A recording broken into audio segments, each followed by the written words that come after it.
મેં આ પરિસ્થિતિનો જિલ્લાના અધિકારીઓ સાથે પરામર્શ કરીને વિગતો લીધી છે।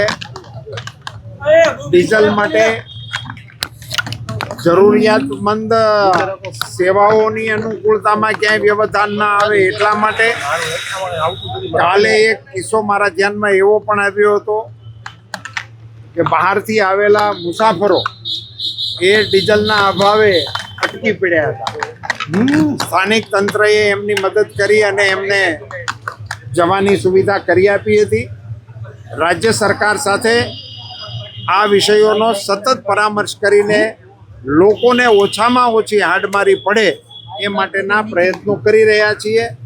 નાગરિકોને મારી બે હાથ જોડીને વિનંતી છે કે આ વર્તમાન પરિસ્થિતિને કારણે અકળામણથી આપણે એમાં લાઈનો લગાડવામાં ન જોડાઈએ, આવતીકાલે શું થશે એવા ભયને કારણે, પરંતુ વિવેકપૂર્ણ રીતે ઉપયોગ કરીએ અને જરૂરત ન હોય તો આ વપરાશનો સંયમપૂર્વક આપણે કંટ્રોલ કરીએ એવી પણ એક નમ્ર અપીલ કરું। અત્યારે મારી માહિતી પ્રમાણે 40% જથ્થો આપણી પાસે અવેલેબલ છે।